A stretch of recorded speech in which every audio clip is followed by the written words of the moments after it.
سلام كبراتن تخطاتلتي مربات دمص حفاش إيرترام انقع نمبل 30 عامت معلتنا صنت إيرتران نمسنبال أبقعكم كمتي أبز حلف استخطاتلكم علم سجد تسفاي إيرترا كفدرشن ناب قبط أنصوران شحنت شعات 256 شحنت شعات 262 أدمتات تمهرون سراحتنيتاتن منفس تقاومو أب إيرترا أب تحت زبلارستي زتدال وصحف أقربنا من بارنا زذكريوم نلوم دما أدمات مهارو شحنت شعات 257 كونتات تمرتي أب شحنت شعات 250 كندسسينا نمكتالكم بخبرنا عدم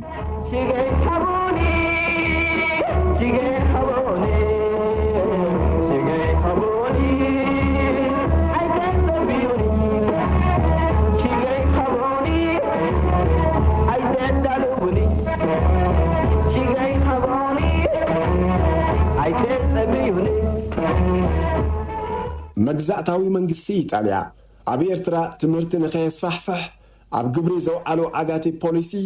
أب منغو إيرتراويان متأنزي بلو صنعي فلتأثن سلطانين فترة من محدار بريطانيا أب إيرترا نزي صنعزي متأنيا روية سلزهابو دما أب شحنت شعاتميتن أربعتات أب كله عدمتات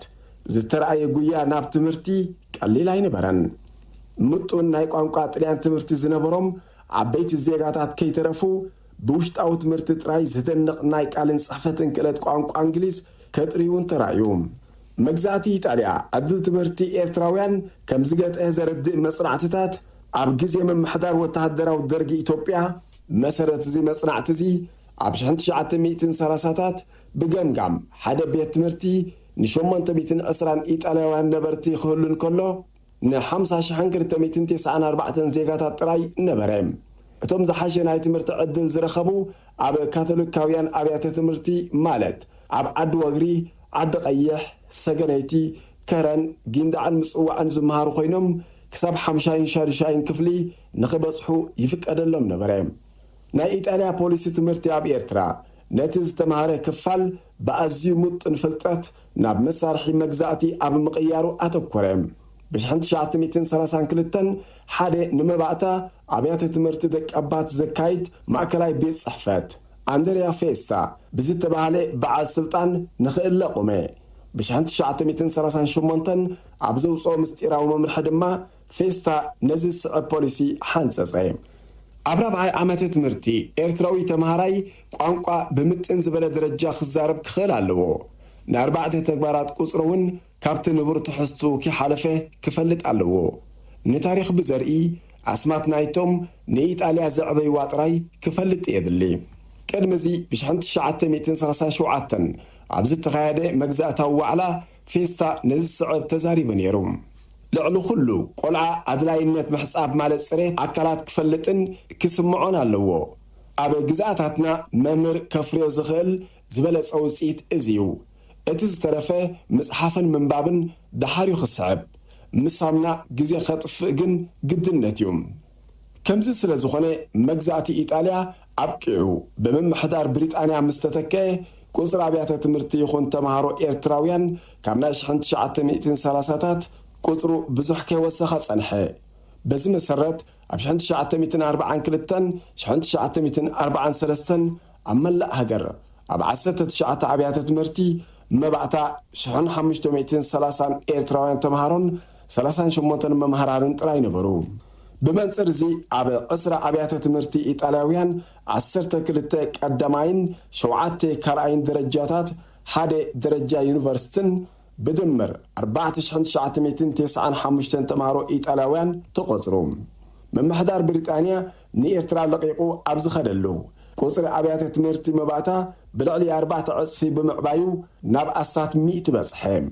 شحن كلتا 200 تمهارو ناي معكراي درجان 297 ناي كلاي درجان زستمهرا كلتا عبيات تمرتون تخفتام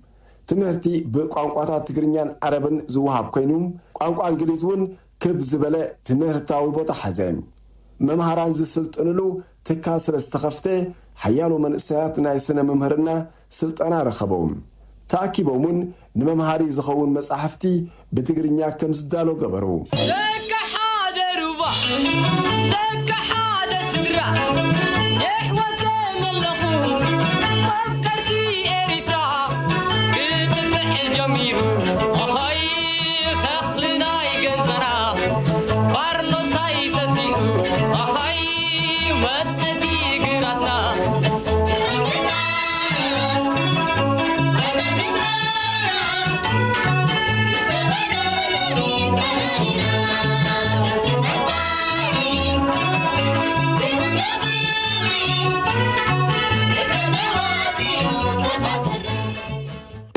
بمحضر بريطانيا ዝተኣታተወ ለውጢ ነቲ ኣብ መላእ ኤርትራ ከም ባርዕ ዝተዘርግሐ ህርፋንን ጽንዕን ትምህርቲ እኳ ብንኡስ ዓቐንውን ዘርውን ተዘይነበረ ዓብን ነባርን ለውጢ ግን ኣምፀ ፌደራል ስርዓት ምስኣተወ ካብ ኩሉ ኹርናዓት ኤርትራ ናብቲ መንግስቲ ዝወሓዘ መጠን ዘይነበሮ ጠለባት ንምኽፋት ኣብያተ ትምህርቲ እምበኣር ቀጥታዊ ውፅኢት ናይቲ መምሕዳር ብሪጣንያ ዝተኣታተወ ለውጢ ነበረ መብዛሕትኡ እቲ ጠለባት ህዝቢ ሙሉእ ሓላፍነት ዝወስደሉ ኮይኑ ባዕሉን ካብ ገዛእ ወጻኢታቱን ንመምሃርን መንበሪ መምሃራንን ዝኸውን ገዛውቲ ምስ ሃነፀ ዘቕርቦ ዝነበረ እዩ ናይ ዝግምት ምእንቲ ክህልወና ኣብ ሓምለ 1955 ናይ መምሃሪ ህንጻታትን ኣዳልየን ወይ ንኸዳልዋ ድልውነትን ናይ ዘረጋገጻ ቁጥሪ ዓድታት ንርአ 15 ዓድታት ኣኮሎ ጉዛይ 5 ዓድታት ደንካልያ 14 ዓድታት ሓማስን 19 ዓድታት ከረን 10 ዓድታት ኣቁርደት 26 ዓድታት ሰራይም ኣብ 1955 ጥራይ እምበኣር 89 ዓድታት መብዛሕተን ኣባይቲ ትምህርትን መንበሪ መምሃራንን ዝሃነጻ መምሃራን ንኽስደድለን ይጽብያ ነይረን መንግስቲ ኤርትራ ግን ነዚአንን ኣብ ቀጻሊ ዓመታት ቁጽረን ዝኸዕበተ ካልኦት ጠለብቲ ዓድታትን ከዕንግል ዓቕሚ ነበሮን ኣብታ ንጠለባት ናይ ዘን ዝተጠቕሳ ዓድታትን ናብ ላዕለዎት ሓለፍቶም ዘተሓላለፉላ ደብዳቤ ንኣብነት ዳይሬክተር ትምህርቲ ዝነበሩ መምሪ ይስሐቅ ተወልደመትን ብሰንኪ ሕፅረት ነዳዲ ብቕዓት ምድለዋተን ዝምርምሩ ሰባት ኣብ ምስዳት ከም ዝተሸገርዮም ገሊፆም ሕፅረት ነዳዲ ወይ ካልእ መሳለጢ ጥራይ ዘይኮነ ሕፅረት መምሃራኑን እኳ እንተነበረ ንቁልጡፍ ቀጻሊ ዕብየት ዝድርኽ ትምህርታዊ ባይታ ምንጻፍ ግን ኣይተረፈን በዚ ድማ ቁጽሪ ካልኣይ ደረጃ ኣብያተ ትምህርቲ ወሰኸ ሓደስቲ ናይ ቴክኒክን ናይ ኣለይቲ ሕሙማንን ኣብያተ ትምህርቲውን ተኸፍታ ሕፅረት መምሃራን ድማ ብመገዲ መሰልጠኒ መምሃራንን ብቐጻልነት ናብ ብሪጣንያ ሊባኖስን ማለት በይሩት ካልኦት ሃገራትን ብማህደረ ትምህርቲ ብዝስደዱ ዝነበሩ መንእሰያት ብመጠኑ ክሽፈንን ደረጅኡውን ክብክብልን ተፈተነ እዚ ፈተነታት ዝግን አንጻር ዝተፈላለየ ጸቕጥን እገዳን መንግስቲ ኢትዮጵያ እናተቃለስካን ምስኡ እናተቋራቆስካን ጥራዩ ዝካየድ ዝነበረ ብመሰረት ፌደራል ድንጋገን ሕገ መንግስቲ ኤርትራን ትምህርቲ ሓደ ካብቲ መሰረታዊ ውሽጣዊ ስልጣናት መንግስቲ ኤርትራ ይነይሮም መንግስቲ ኢትዮጵያ ግን ብናይ ግርማዊ ንጉስ ነገስት ሰፊሕ ኣተሓሳስባን ልግስን ካብ ናይ ንጉስ ነገስት ግምጃቤትን ማለት ካዝና ናይ መንግስቲ ኢትዮጵያ ናይ ልምዓት ባንክን ገንዘብን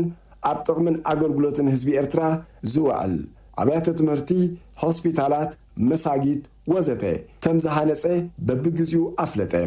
ኣብ ሓደ ናይ ፕሮፓጋንዳ ፓንፍሌቱም ኣብ ውሽጢ 10 ዓመታት ፌደራል ዝምድና ኢትዮጵያን ኤርትራን ጥራይ መንግስቲ ኢትዮጵያ ነዚ ስዕብ ኣብያተ ትምህርቲ ከም ዘወፈየ ዘርዚሩ ስም ቤት ትምህርቲ ቀሃስ ካልኣይ ደረጃ ኣስመራ ቀሃስ ቀዳማይ ደረጃ ኣስመራ ኢተገመነን ቀዳማይ ደረጃ ኣስመራ ቤት ትምህርቲ ኣግዓዝያን ቀዳማይ ደረጃ ኣስመራ ቤት ትምህርቲ ነርሲንግ ኢደ ጥበብ ቤት ትምህርቲ ልዑል መኮንን ቀዳማይ ደረጃ ምጽዋዕ ቤት ትምህርቲ ቀዳማይ ደረጃ ኣሰፋ ወሰን ቤት ትምህርቲ ባረንቱ ነዚ ሁሉ ብልክሲ ሃፀይ ሃይለ ስላሴ ተተኺሉ ዝተባሃለ ኣብያተ ትምህርቲ ንኸነባብርን ከመሓድርን መንግስቲ ኢትዮጵያ ሓደ ናይ ፌደራል ክፍለ ትምህርቲ ኣብ ኣስመራ ተኸለ ከምቲ ፌደራል ቤት ፍርዲ ንስርዓት ፍትሒ ኤርትራ እናፈሓረን እናሓናኸለን ዘዳኸሞ እዚ ቤት ጽሕፈት ዝውን ቀንዲ ኣምካኒ ናይቲ ካብ እዋን መማሕዳር ብሪጣንያ ጀሚሩ ናይ ቅልጡፍ ዕርገት ኣንፈት ዝሓዘ ትምህርታዊ ምዕባለ ኾነ። ሓደ ካብ ቀንዲ ተልእኾታት ትኽፍሊ ኣብ ኤርትራ ቋንቋ ኣምሓርኛ ምስፍፋሕ ነበረ። በዚ መሰረት ካብ 1954 ክሳብ 1955 ኣቢሉ ኣምሓርኛ ከም ቋንቋ ኣብ ኩሉ ኣብያተ ትምህርቲ ንኽወሃብ መምሃራን ካብ ኢትዮጵያ ናብ ኤርትራ ከም ዝኣትውን ኣብ ኩሉ ክፍልታት እታ ሃገር ፋሕ ከም ዝብሉን ገበረ። እዚኣቶም ካብ ናይ ኤርትራ መዘናታቶም ዝለዓለ ደሞዝ ዝቕበሉ እሙናትን ስሉጣት ኣስረፅቲ ባህልን ቋንቋን ኣምሓርኛ ክኾኑ ግዜ ኣይወሰደን። ብተወሳኺ እተን ብገንዘብ ኢትዮጵያ ተሰሪሐን ዝተባህላ ኣብያተ ትምህርቲ ባንዲራ ኢትዮጵያ ጥራይ ዝስቀለለን ንስርዓት ትምህርቲ ኤርትራ ዘይኮነስ ነቲ ናይ ኢትዮጵያ ዝኽተላ ኩሉ ዓይነታት ትምህርቲ መባእታ ብኣምሓርኛ ዝህባ ኾና። እዚ ዝፈጠሮ ቅሬታን ግብረ መልስን ተምሃሮ በቐሊል ዝጥመት ኣይነበረን። እቲ ቤት ትምህርቲ ኢተገመነን ተባሂሉ ዘሎ ቀደም ብእንዳ ሴታ ዝፍለጥ ስሙይ ናይ ኣዋልድ ቤት ትምህርቲ እምበር ብሃይለ ስላሴ ዝተለገሰ ኣይነበረን። ኢትዮጵያ ንመሐደሲኡ ዝኸውን ሓገዝ ኣበርኪታ ትኸውን። ኣጋእዝያን እንትኾነውን ሃለቃ ባንዴራ ዝተባህሉ ናይቲ እዋን ፍሉጥ ሰብ ንዘበገስዎ ሓሳብ ጻዕርን ምውፃእ ገንዘብ ህዝብን መንግስቲ ኢትዮጵያ ናይ ገንዘብን ንዋትን ደገፍ ዝገበረትሉ እዩ። ቤት ትምህርቲ ነርስን ተግባር ኢድን ግን ኣብቲ ዝርዝር እውን ተመልኪቱ ከም ዘሎ ብናይ ኣሜሪካ ፖይንት ፎር ፕሮግራም ዳ እምበር ብመንግስቲ ኢትዮጵያ ዝተመወለ ከም ዘይነበረ ማንም ዝፈልጦ እዩ። መንግስቲ ኢትዮጵያ ንብምልኡ መዊላቶ እንተትነብር እውን ከም ልግሲ ናይ ሃይለ ስላሴ ክቐርብ ፈጺሙ ኣይግባእን። ብተደጋጋሚ ተገሊጹ ከም ዘሎ ኤርትራ ግቡእ ናይ ግምሩክ እቶታ ካብ ምርካብ ትሐረም ስለ ዝነበረት እዚ ኣብ ውሽጢ 10 ዓመታት ተገይሩ ዝተባህለ ትምህርታዊ ወጻኢታት ሓደ ዕስሪት ናይቲ ክወሃባ ዝግባእ ዝነበረ መሰላውን ኣይክእልን።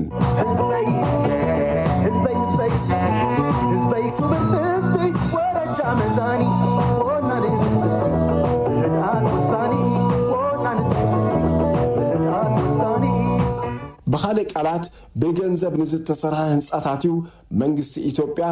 ልክስ ጃንሆይ ዝብሎ ዝነበረ ማለትዩም ልብ ህዝቢ ብፍቅሪ ሃይለ ስላሴ ከመል እሞ ካልእ ንኸ ሓስብ ተባሂሉ ዝንዛሕ ፕሮፓጋንዳ ይነሩ ካብ 1956 ኣብ ኤርትራ ንዝጀመረ ውዳሴ ንሃይለ ስላሴ ኢጣሊያዊ ጋዜጠኛ ኤርኒኮ ማንያ ብዝበለጸ ኣባጭሉን ገሊጽዎን 1956 ስም ሃይለ ስላሴ بعوت زعرقلو عمت نختكون بقعت عملخت نسونت مالت ولقنت personality cult نهايل سلاسي عبدالجا معبد باد بسحيم نفس وكفت أحششتانا يقوصلي سالا قرماونتهم تبهلت كل حساب تبوغسن دقفن نقرماونتهم تعدلين سرقاتات عبيتت مرتن هوسبيتالاتن تكالاتنون كمو حدثن تراي لقابهم ቀዳማዊ ሃይለ ስላሴ ተንበርካ ከነዲው ነፍሰው ዳሰም ሕቶ ኤንሪኮ ማንያ ሕቶ ዝበዝሕ ኤርትራዊ ብፍላይ ድማ መንስያትን ተማሃሮን ክኸውን ገደኒው ሃይለ ስላሴ ናብ ኤርትራ መምጻእ ኣብዝሕው ኣብ ነፍስ ወከፍ መምጾም እና ሓንሳብ ክልተ ግዜ ኣብ ዓመት ጽርግያታት ክስለም ተማሃሮ ክስርዑ ሰብ ፋብሪካታቱን ዱኳናቱን አጽዩን ገዲፉን ኣብ ፀሓይ ቀንፈዘው ክብል አግማል ክጋልባ አባቀል ክስለማ ንቡር ኮነ ኣብቲ መጀመርታ ኳይሉ ኤንሪኮ ማንያ ምልስ ንሃይለ ስላሴ ኣብ መንጎ ህዝብን ሰበስልጣንን ጥብቅ ዝበለ ዝምድና ንኽፍጠር ይሕግዝ ነይሩ ይኸውን ምስ በዝሐ ግን ነቲ ህዝቢ ኣደዳ ቀሓርን ምስል ካይን ገይርዎም ዋዜማ ወይ ወግዐ ቀጻሊ እንኳ ድሓን መጻኩም ድማ ህዝቢ ናብ ዘይረድየሉ ተራ ድግምጋም ተቀየረ እቲ ምምጻን መኻድን ጥራይ ኮነን ግን ናብ ምስል ካይ ዘብጽሐም ናብራ ተበላሽው ሰብ ስራሕ ሲኑ ቁጠባ ተረሚስን ከሎ ግርማን ስልማትን ሃይለ ስላሴ ነቲ ህዝቢ ዝኾነ መስተሮት ክፈጥረሉ ኣይትራእየን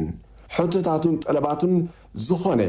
ናይ ቃል ኹን ናይ ግብሪ መሲ ክወሃቦ ዝሕሰብ ኣይነበረን ንሃይለ ስላሴ ዘገድስ ካልእ ጉዳይ ነይሩ ምውሓጥ ኤርትራ ናብ ሙሉእ ግዝኣቶም ጀነራል መኮንን ደነቀ ዝበሃል ናይ ሃይለ ስላሴ ዋና ርክብ መኮንን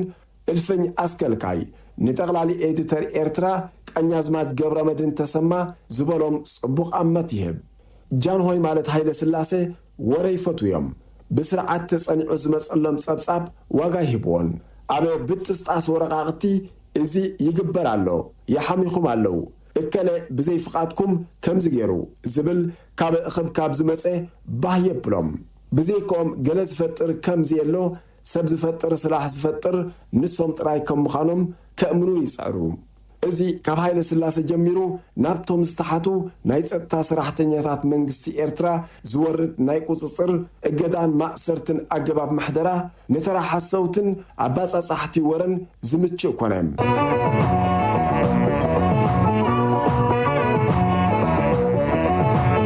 مباركس كبراتن كبرانن نسلم كتالكم أمسكن سلام